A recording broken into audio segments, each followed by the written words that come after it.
En tout cas, bana France, bana Angola, bana Belgique, bana États-Unis, Canada, Australie, au Bolandaka, prêtre Steg Ndondo, bana Kin. Donc on est ensemble, tous débattre pour, vous comprendre. Soleil Pololo, ça historien, historien. Ouais, historien. Bon, asa moto, vous comprenez donc, gars, si vous avez soso. N'allez pas sûr. Tous bête ma solo ya. N'abino bo yoki que non. Mingi bandeko nangai. Information tous fungola, ba information tous tala. Oyoka que non. 3000 personnes ba kofi na mai. 3000 personnes ba africain ka ba africain. Bazo longwa na mboka na bango mingi bazo ya awa na poto. Po awa mingi toza na poto. République démocratique de France ba chamwamba biso kauka. Yaya ebele ba incident ils ont ça la belé biso toza na poto awa. Vous comprenez?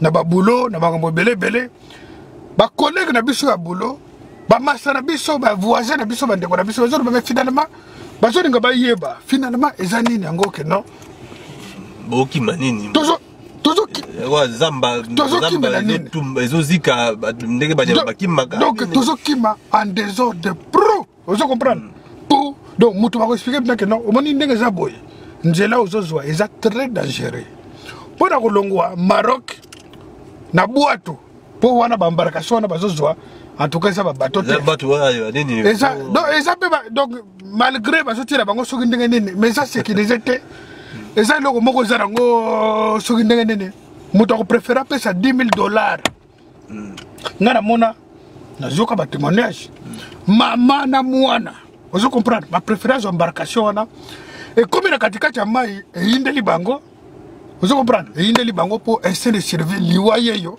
alati costume azoya il faut nous mwana obwaka na mai pour yo moko survivre vous comprenez nyoso wana ba mindele bazo comprendre te tokimela yo lo bana tokimela ni oni ko ba kokima wana boye il y a beaucoup de paramètres les autres na kati wana il y a bien évidemment problème ya busolo yo kimela ni mala kimate pona yebi yo bana ko beta mbunda na mbanda ka kuza oboza ngula ya polonais moko boye yo kimaki na ya ndenge tout comme un citoyen du monde hein, parce que na Congo pas na Wuta ou en Afrique mobimba il y a les peuples du monde entier OK okuta ba mindele ba arabe ba on est partout na droit wana pe na yepe awa on a le but excusez-moi pour mingi soko remarquer bien bana poto ponga na beta bor mo bo keno bana kin poto ngo pe za pete ndenge pe bo bulaka keno soki ndenge nini ozoko ponga na yebe keno na kin ngana kenda kin yo kenda kin na Congo kuna ebele sozo sola na bango babula keno ninga zota la inspecteur d'Eric vous comprenez ninga zota la le fait de l'amour azoka ça que non na poto ovandi no kaka boye ndeti jaka boto simbi verre moka whisky vous comprenez ozota la no la nature mbongo zokota na compte vous comprenez yango moko na yango moko donc on voit maka bongo alors que la réalité mosusu biso moto lingo lobate na éviter pour être bomba en gopé pour mundele soka lobi que noa que no filmer Afrique ako kenda filmer batu bitakala na bazamba kuna ayoka kasonité mais biso to bomba ka ba masolo ya poto que non boy na boy mais vous comprenez bandi magate faut y moka ya amona comme ça abando pesa mais biso moko awa pour nini to loba que non ate bo salation avant boya mais biso to zoka ate pour nini ndeti yo ba musu ba lo barango ezaneti liwa moni liwa so mutadaye jamais rozonga et c'est bien que kune de la rabe bon même zoki quelque part ba musu ba lo ba kufa bon bref on est engagé ba ngana yebi que so kufi azonga rasute et mutu moko te azonga pour c'est so que na kuna ezala rabe donc ça là que ba africain on ba na poto awa tellement que ba go découvrir ma réalité du coup moi ba le bezate il comme kaka bon ya kaka vivre ba musu pe so ebisi pe réalité on peut arrondi donc du coup comme il y a arrondi maté on va yemo ya à vivre en tant que yemo ya vivre à moni za la boye pe na tourner pe beko akangi mnoko bon arozo bateau ndeko nanga tokimela kanini selon toi ndeti na Congo wana ozo sentir que non ba jeune belé donc na mutu na bango ka non balongwa Congo ba ya poto bon popo na ngaba ba paramètres eza ebele ce que dans le monde, on a des paramètres de bosser ça que fonctionnement n'engue toza comme dans le bac il y a boussole. Tu as la boussole dans tout n'abisso que la richesse, que le bien-être est dans le nord et qu'il faut que les gens dans le nord, sauf que dans le nord donc yo ça complètement foutu.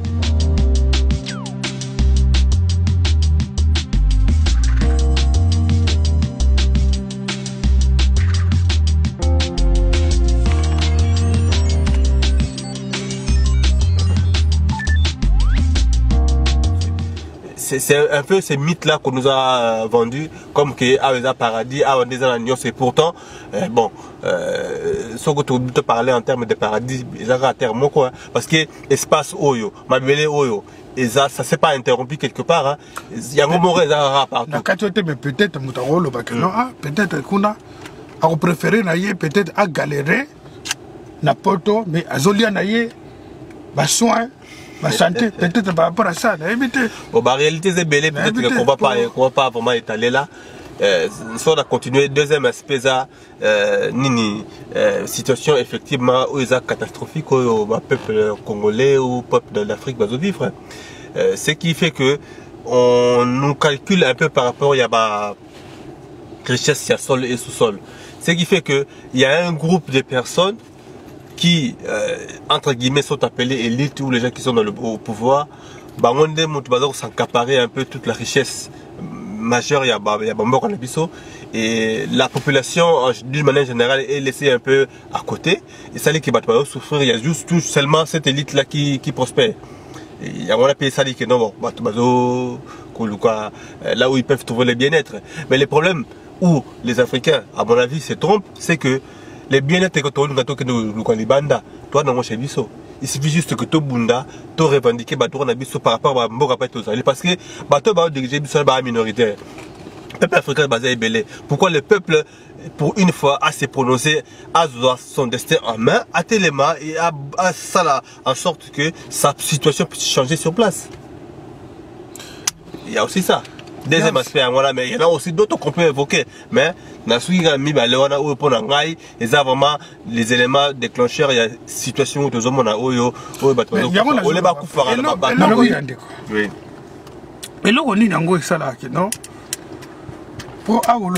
il faut se prendre en main. Il faut. Et là, par exemple, Congolais, je pense que tu sais que tu sais que il faut se prendre en charge. Et c'est qui et c'est ce point. Tu sais que les Bobolingés sont là. Non, c'est pas moi de décider que il faut se prendre en charge. La cause en opinion personnelle, il y a bon, ils ont problème où ils ont engagé l'ensemble des peuples congolais, mais quant à moi, il fallait que bébé. Bon, bébé peut sur Lali, il arrive à un moment donné à la Moukaga. Soit à Sali, Salité na Katina, et bien à l'Okinza la Mouka. Bon, ce que bébé moi Lali à la Moukite, c'est Kakoufi. Ah là là là là là là, naïvité, il faut se prendre en charge. Et là, on est les Africains, va prendre le destin à Bango en main, surtout les Congolais. Tout le monde est Congo, c'est un pays riche. Tout ça n'a pas de richesse, tout ça n'a pas de boy. Mais si, Chico, prêtre Shrek Ndundu. Tant que le Congo est riche, mais richesse par rapport à quoi? Par rapport à minerai? Par minerai, est-ce que tu profites d'Aranango? Est-ce que Coltan va attendre ça là, on a bio profiter d'Aranango? Est-ce que comment on a profité d'Aranango? On profite d'Aranango? On profite d'Aranango. Mais ça, mais tant que la population le problème c'est que lorsqu'on parle de richesse à Congo, il faut voir l'humain. Parce que la mentalité au Abisso, la culture au Abisso, si on peut parler en termes de richesse, la richesse ce n'est pas le matériel, la richesse c'est l'homme, c'est l'être humain. Et en termes d'homme, je pense que la richesse mormonée, c'est parce que toujours problème à boussole. Boussole, il y a autant dans le nord, c'est parce que le nord a besoin du coltan. Le nord a défini que c'est le coltan qui est la richesse. Le nord a défini que c'est le pétrole qui est la richesse. Et nous, comme par défaut, nous suivons ça sans forcément déterminer ce qui est bien, ce qui est richesse pour nous. C'est là peut-être les fonds du problème au photo méga explorer un peu.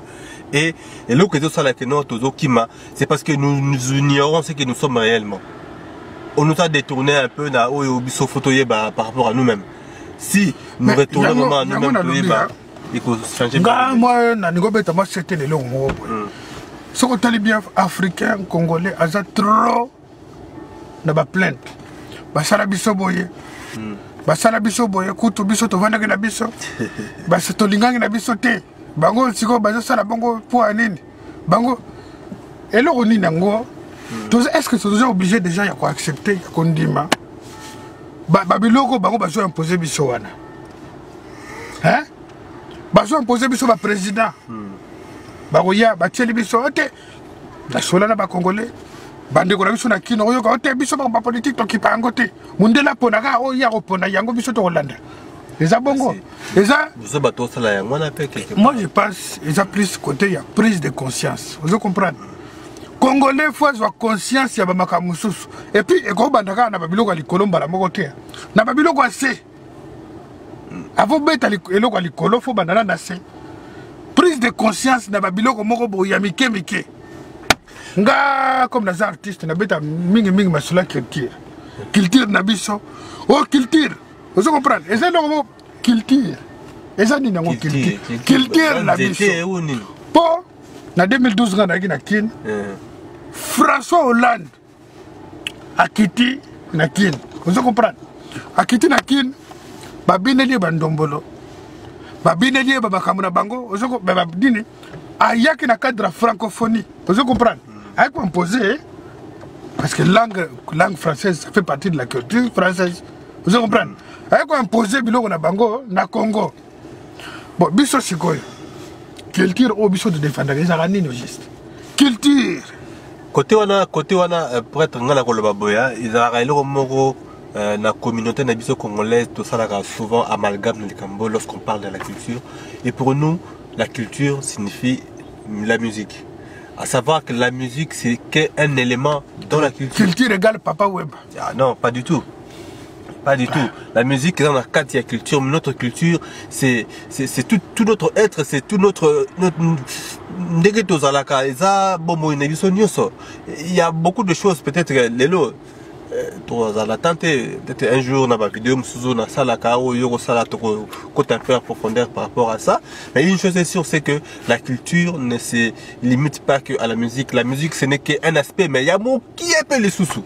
C'est parce que pour nous faire accepter un certain nombre de choses, on utilise cette musique-là pour endormir le peuple. Alors que Moutoulé a fanda, a boulé, a créé, ou bien a inventé le roman pour la communauté, la personne va passer son temps à discuter des musiciens. C'est quelque chose qui n'est pas seulement à Congo, hein. Même dans mon kili, au moins les musiciens sont toujours utilisés par les politiques pour faire passer moi bloc au il y a peut-être il y a des degrés peut-être un peu supérieurs, mais ils ont la même logique dans le sens que les uns par là ils ont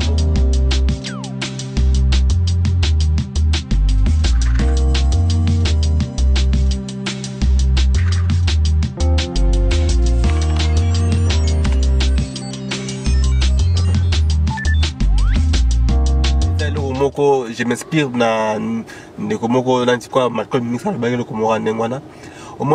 la différence entre l'esclave du champ et l'esclave de la maison, c'est que l'esclave de maison, lorsqu'il fait froid par exemple dehors ou il fait chaud dehors, lui il bénéficie d'un air conditionné, il y a un aquamètre ou chauffage en aquamètre. Un mot pour aller en aquamètre. Mais il en demeure néanmoins esclave. Au même titre que Waza Libanda. Bon. Alors esclave. Donc différence si quoi y a na Congo na peut-être des Nengwana na Congo kuna ils peut-être que vivre le rôle là esclave des champs et que bazam esclave à la maison, mais néanmoins tout ça là esclave. Par rapport à la culture il y a ngana zonga nano et le comme Shanghai ezani. Tout à l'heure on a bêti exemple à Papa Wemba. Moi j'ai pas de problème avec Papa Wemba, on a pêché en beauté, vieux beaucoup. Place aux ânes. Na pêche en beauté. Na lingo le banine. Yaya. On reçoit musicien par exemple. Papa Mbate, Moutoussou par exemple. Vous comprenez? Alati bonnet ya Versace. Alati costume ya tolo bakaga ya Ceruti. Alati ba sapatu soki ya Kenjo soki ya nini. Azo ya et puis azo loba. Donc, azo promouvoir en pas bana na biso. Namboka kuna, vous comprenez? Ce qui veut dire Yaya, tu commences un peu à abuser à l'objet. Botikaye, azo défendre la culture. Est-ce que je suis mon italien moko boye? Azo défendre la culture italienne. Alors, par exemple, Bilamba ya Masana biso na Congo. Au moins, en parlant de ça, en parlant de ça,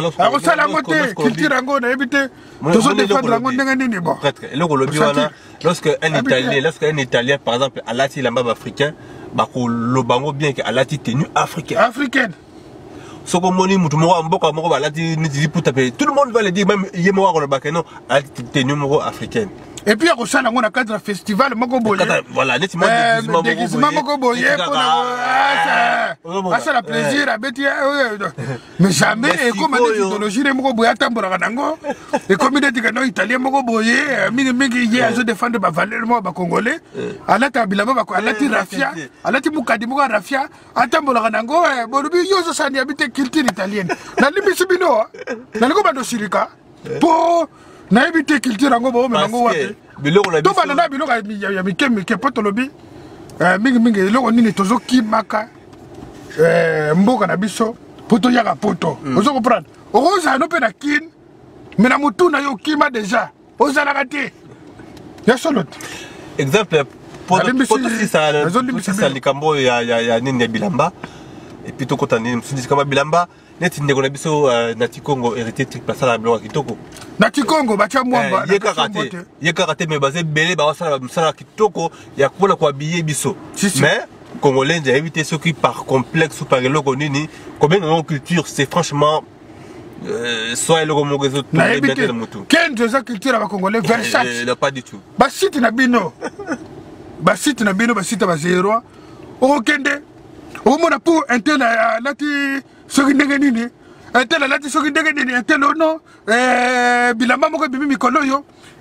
Chris Brown yem talata yango na so limbisaka bino ba désordre bozo sala omoni na dikambo ya Congo na kambo ya Congo ou ya Afrique lorsque déjà une personne ou azakuna sur place tant ozo solo na yeboye pona ye azakuna kaka en attendant akende ne poto azotanga chiki mais ko ba responsable en attendant pas kende poto ba responsable be ça banani ba responsable pe mona mutu pe azotanga chiki ba osala musala ba osala ngo en attendant akende poto mutabongo sikoyo lorsqu'il s'agirait à se mobiliser bien à bunda pour le changer au sala ngote parce que le mutu na il est akenda déjà azate ça kendane déjà donc quel que soit ce qui se passe là-bas écoute azo selanga azo sambela kaka nini azo sala ba gérer à kota ba retraite et ça azo aviser na yakende les responsables ce n'est pas bah monsieur les responsables c'est nous-mêmes c'est nous-mêmes biso ba responsable to lo bateka do mundela salaki boy mundela ko to boy biso moko to kitana na se to longo nano ke no mundela sal biso moko nano na makamuka ba mikemeke vous comprenez tozoko quand même pas déjà yako solo la dialogue na lobi hein dialogue bon bolingi dialogue te Kabila bon lingi dialogue c'est bon un peuple comme parmi tous les peuples tu sais que d'ailleurs que dialogue hein bon ko solo la ya mabete hein ko solo la mabete solo là mais sikoyo ça c'est mon avis perso quand il s'agit d'un dialogue au bazolinga basala na Congo je suis ni pour ni contre dans le sens que ceux qui va sololi batuya Tshisekedi bande konanga bana kili bana Congo bana membre bana talimbisi bino